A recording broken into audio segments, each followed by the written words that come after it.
Seorang bocah Amerika terpeleset dan terjatuh ke sungai. 30 tahun kemudian terbangun di perdesaan di Cina. Mendengar bahasa yang aneh di sekitar, dia ketakutan dan kembali pingsan. Hal ini sudah dilaporkan kepada duta besar. Tak ada kartu tanda penduduk, tak ada paspor, tak ada. Dengan cepat dia sudah diantar ke Amerika. Orang bea cukai mengetuk pintu rumah. Apakah kamu ayah Jacob? Kamu kehilangan anak bukan? Sudah menemukannya. Tak mungkin, anak saya sudah mati 32 tahun lalu. Dia tak bingung. Hanya saat dia melihat anaknya, dia sudah ketakutan. Sebenarnya anaknya telah mati. Berbeda dengan kebingungan ayahnya, ibunya dengan segera menyadarinya. Ibunya menyodorkan tangan dengan gemetar. Anaknya masih mirip 32 tahun yang lalu. Dan ibunya sudah tua. Tampak ibu sedikit beda. Ibu memeluk anaknya dan menangis. Ayah berdiri di samping, tak tahu sedang memikirkan apa. Waktu itu seorang polisi tiba. Dia menyalahkan orang bea cukai mengapa mengirim laporan tentang anak hilang 32 tahun lalu. Shalom Pak Fred. Melihat anak ini, sang polisi terdiam. Karena penyakit epilepsi kambuh, sang bocah diantar ke rumah sakit. Di sana, dia bertemu teman lamanya. Teman telah dewasa, hanya dia yang masih kecil. Sebenarnya di dunia ini ada hal mati dan bangkit lagi, bukan? Semuanya merasa heran. Dokter memeriksa kesehatan umum si bocah. Dia seperti tak memiliki denyut jantung. Mengetuk stetoskop mendengar detak jantung normal. Bocah ini apakah hantu atau bukan? Ketika semuanya masih bertanya-tanya, sang bocah sudah hilang. Dia melarikan diri ke sungai, kemudian dia hilang di sana. Ayah melihat, cepat mengejarnya. Saat berlari, dia kembali pada ingatan masa lalunya. Waktu itu dia masih muda, sering bermain dengan anaknya di sini. Dia pikir waktu akan tersus bersamanya. Bisa melihat anaknya semakin dewasa. Di dekat sungai ada satu pohon, ada lubang di batangnya. Sang bocah mengeluarkan satu hal, yaitu mainan yang ditutupi sebuah kain. Masa lalu diberikan oleh ayah. Lihat mainan ini. Sang ayah terus kembali pada ingatan itu. Di rumah, sang bocah makan banyak. Aku bisa makan terus tidak? Tentu saja, mau makan seberapa terserah. Ibu tidak peduli. Ini pertanda aneh. Dan ayah dengan sikap dingin.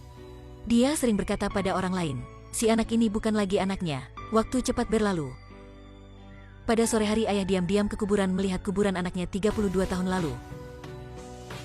Orang-orang berkata meskipun cinta bagaimanapun, ketakutan dan kesakitan akan selalu ada. Ayah takut akan kecewa lagi, jadi tak berani mempercayainya. Inilah anak yang pernah hilang. Malam itu sang bocah bermimpi, sudah melihat jiwa lain bangkit. Dia senyum di bawah matahari, dan menjadi debu. Dia melihat dirinya, inilah sebagai peringatan. Setelah bangun, dia peluk ibunya. Pagi hari kedua, ibu masih merawatnya dengan baik seperti 32 tahun yang lalu. Kecuali keanehan umur, semuanya masih biasa. Hanya saja tetangga di desa tak berpikir demikian. Ketika sang bocah muncul, semuanya bubar. Semuanya takut pada sang bocah. Edi, kesini, sayang, pulanglah. Anak, kesini, kita harus pergi. Pergilah.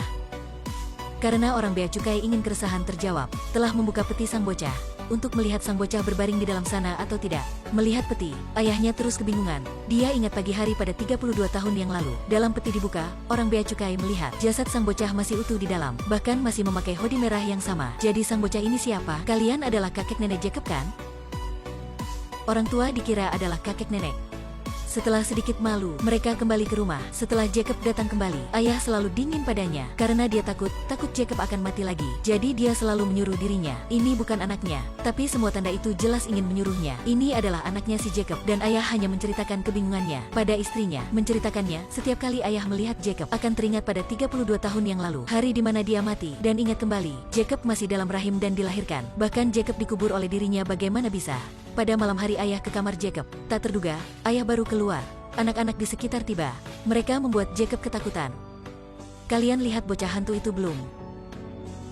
Keesokan harinya, dokter memeriksa Jacob. Saat memeriksa ibu Jacob menemukan Jacob menyembunyikan banyak sampah permen dan kue di tempat tidur. Dibandingkan dengan anak-anak biasa, kemampuan makan Jacob sebenarnya tak wajar. Dan dia tak pernah tidur. Hal ini membuat ibunya cemas. Tapi dia tak berani menceritakan pada suaminya. Meskipun ini pertanda bahaya, tapi bisa bertemu anak lagi. Dia memutuskan mengabaikan semuanya. Pada suasana pagi berikutnya, ibu sedang di dalam kamar keluarga. Ayah sedang membaca koran di sofa. Anak dan temannya sedang main game. Tampak sangat bahagia. Hampir membuat orang-orang lupa Jacob adalah anak yang baru bangkit. Malam hari Jacob ke kamar cari ayah. Jacob berkata dia takut anak-anak lain membuat masalah. Kamu sudah aman. Dan lagi pula dirinya takut diantar ke tempat itu. Takut harus keluar rumah lagi. Apakah mereka akan mengantar aku ke sana? Mereka tak ada alasan untuk antar kamu ke sana. Kenapa kamu berpikir begitu? Percakapan biasa antar ayah dan anak sudah menyentuh hati sang ayah. Dia buka lantai bawah tanah yang dari lama dikunci. Di dalamnya dikeluarkan catatan kecil tentang anaknya. Ada jejak ketika baru dilahirkan. Ada foto sejak kecil. Ayah menangis. Inilah kali pertama dia menangis sepanjang film. Menangis dan sangat sakit hati. Ini adalah seorang pria yang sudah kehilangan anak 32 tahun yang lalu. Dia tak pernah berpikir suatu hari anaknya akan bangkit. Yang ironi adalah dia baru menerima keberadaan anak bangkit. Ada orang bercerita padanya, anaknya mungkin hilang lagi. Hal ini terlalu menyakitkan. Anak baru bangkit tak lama. Nenek juga bangkit kembali. Kenapa? Aku sudah mati, tapi aku kembali bersama nenek. Melihat orang tua sudah mati sejak lama, semuanya terdiam. Terutama ayahnya. Sekarang dia tepat pada usia yang sama saat ibunya wafat.